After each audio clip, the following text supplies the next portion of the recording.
Wow. So the Pistons blow a chance to finally stop this losing streak against the Milwaukee Bucks, and we could not finish the game. There's something that we've been doing as a team, man, that's causing this at the end of games, and I'm going to take my time and break it down.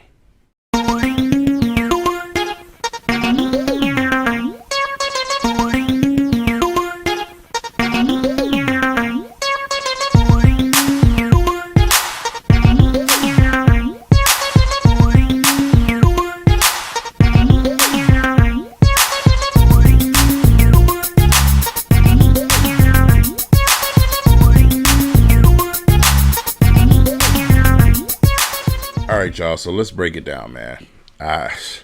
First and foremost, let's talk about the positives of this game, right? We had two flamethrowers this game. Excellent games from Cade, of course, but also Marcus Sasser had a really, really hot point, in that second half, man, that third quarter going, midway into the fourth. Just couldn't miss, man. Got the attack in the basket. Knocking down some threes, and it was really fun to watch, right? But with this team right now, this young team, it comes to a detriment, man. So we'll get into that a little bit later. But right now, teamwork today, in the first half, going into the third quarter, man, the second half, I was really loving what I was seeing out there. Everybody had a part. It was one point in the first quarter where, Durant had 9 and like every other player had 2. You know what I'm saying? So they was really spreading the ball, moving the ball, sharing the ball, and doing that early in this game. And it kept them around. They hung around. They were solid on defense.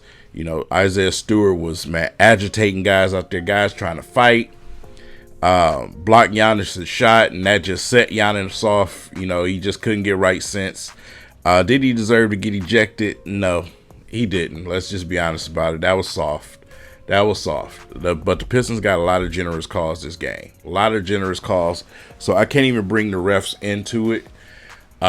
We know what this is. At the end of the game, the refs are going to let stars be stars. Like, let's stop acting like we don't know what this is, right? You got to make sure you put yourself in a position where that doesn't affect you as much. And we just didn't do that, man. So, I think Cade ended with 33. Like I said, and Sasser, 20 plus himself. It was fun to watch from an offensive standpoint. But like I said, it comes to haunt us because the scoring is cute. You know what I'm saying? It's fun. Jumping out our seats. Yeah. This and that. We on Twitter. We just going off, right? But at the same time, you got to play defense. You got to play defense, and you got to make sound decisions with the basketball. When you're facing a NBA champion, Milwaukee Bucks, a champion caliber Milwaukee Bucks, you have to make sure closing out the game that you take care of the basketball, that you're making some sound decisions, but you also are playing sound defense. If you want to beat them, that's what you have to do. For the second time this season, we failed to do that to close out a game. And like I said, once again, young team. They'll learn eventually, right? Where I was disappointed, I was kind of disappointed with the coaching staff because they went a little bit too long with that lineup. Things started to cool down instantly. That switch went right off. They got in Sasser's ass. They was all over Cade. That's when you have to, say, okay, let's get the starters back in here and let's calm this game down. Let's make some good decisions with the basketball and get guys in some good spots because we seen Isaiah Stewart with 2 3-point shots. Just it was bad. It was bad. I'm not gonna lie, man. It was bad. We was turning the ball over. it was bad. You know, Damian Lillard had enough of Sarr trying to defend him, and he went at him full force. And, you know, it didn't go too well. Sarr did get him once with a block, but it just didn't go too well, man. He was getting to the rim. You know what I'm saying? You need somebody with a little bit more speed that can, you know, try to stick with him. You know what I'm saying? So that didn't go well. Now, that's what stars do sometimes, man. They let you think you're doing this and doing that, and next thing you know, just like that, they turn it on at the end of the game. That's Dame time. That is Dame time right there. So, you know, I kind of was wishing that he would have, you know, got all the starters back out there, man.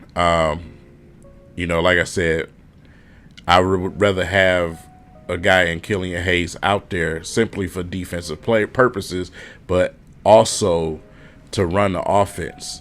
That's what he quarterbacks the offense. He helps with the possessions of the basketball. If you rewatch the game, second half of that fourth quarter where everything cooled down, you started to see Sasser try to, you know, he kind of gives Cade the ball like, you know, you run the show. You know what I'm saying? Because they was getting in him. And, man, like I said, it's a learning curve. It's a learning curve. But the coaching staff got to be better with that situation, if you ask me. But past all the, you know, all the shooting and all the scoring, defensively tonight we played 3 quarters. We played 3 quarters. Well, 3.5 quarters, I'll say that. And that's a trap. That's a trap for a young team. So, you know, when Giannis goes out and you go up with a lead like that, you got to hold that lead and you got to come out with a victory. This game should mean so much to you to break that losing streak, you know, because every time you see these guys, they kill you. Brook Lopez, I can't stand Lopez, man. I cannot stand Brook Lopez, bro. He does this all the freaking time, and it's so annoying. It is so annoying. I just knew they was gonna find some type of way to get him to shoot a 3-point shot to kill us. It happens every single time, man. I'm so tired of that. You just don't know, man. So, you know, these are the problems with this team. Playing defense for 48 minutes is what we need to work on. But also taking care of the basketball. 2 horrid turnovers at the end of the game. You know, when we gave ourselves a shot after that K3. Man, those are the 2 things we got to do. Period. That's just what it is. You know what I'm saying? It might be this guy's night. It might be that guy's night. Fine. This guy's scoring tonight is his night. Or we spreading the ball tonight. We playing team basketball. Hey, everybody's getting a chance to touch the pill. Everybody's knocking down shots, whatever it is. But when it comes to the defensive side of the ball, everybody has to be engaged. Everybody, it's the lazy fouls, the lazy defense, letting guys blow by you at the end of the game. That's not going to work. That's not going to work. You need to have just as much give a damn on the defensive end as you do on the offensive end. Period. So, yeah, it's going to be interesting to watch, man. We got Friday coming. I will be down at the arena, so, you know, it's tournament time. It's tournament time. You know, like I said, we still are missing a lot of players. But tonight we had a legit opportunity to win this game. We should not have lost this game. We choked very, very hard tonight. Very, very hard tonight. And that was, man, you know, Twitter's already upset. I already know it's going to be a bunch of whine and crybabies in the comments today. I don't care. But that's just what it is, right? Fans are going to fan. My job is not to show my fandom completely. My job is to analyze what I saw out there on the floor. So whether you agree with me or not, that's fine, but that's what I have to do. And what I saw out there today at the end of that game, it was another young team making that golden mistake of getting caught up in what you've just done. You know what I'm saying? We hot, man. We knocking down shots, man, and this, that, and defensive end, nothing. Monty Williams does not like that. So, like I said, he's gonna keep pounding that into these young dudes' head, and hopefully we can get that down to where we go out there and play end to end. So, we'll see who gets back. Like I said, Joe Harris is out. We just signed Kevin Knox, a familiar face, more length and more shooting. So that helps. But Joe Harris out 10 to 14 days. He'll be reevaluated. Ivy's still out sick, which is, kind of disappointing, man, because I got all the belief in the world for Ivy, bro. I really do. I got all the belief in the world for Ivy, and I think he's definitely going to make it known that he ain't went nowhere.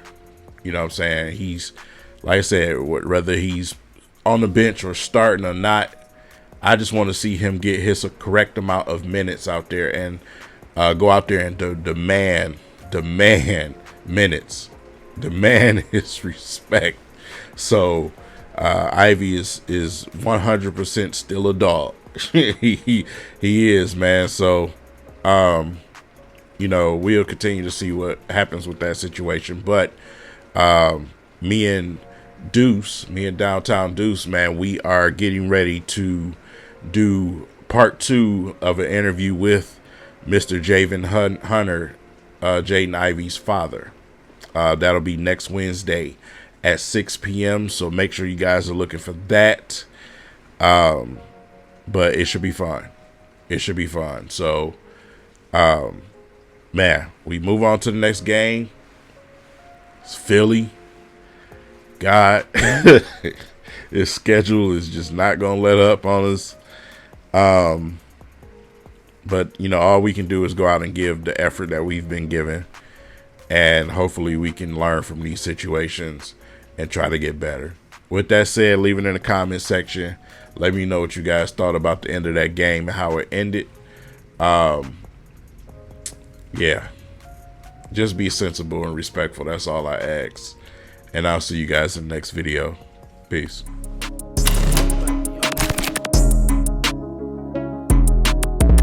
Wow, black-owned shoe store. Culture. My culture, though. Let's see what they talking about in here. What's up, little dog? You good? Y'all got something in here for me? I'm talking about exclusive. They got all the dunks? How many dunks they got? Something like these. Y'all got a little vibe in here. They buying shoes, selling shoes. It feels like the culture. They dunking on people. Oh, they doing TikTok. They looking out for the kids. Oh, man, this is great, man. They got all different races working here. It just really feels like culture. You're looking for a black-owned shoe store to get some real drip at? Come up here to Culture Detroit, man. That's what the streets been missing. Welcome home, fam.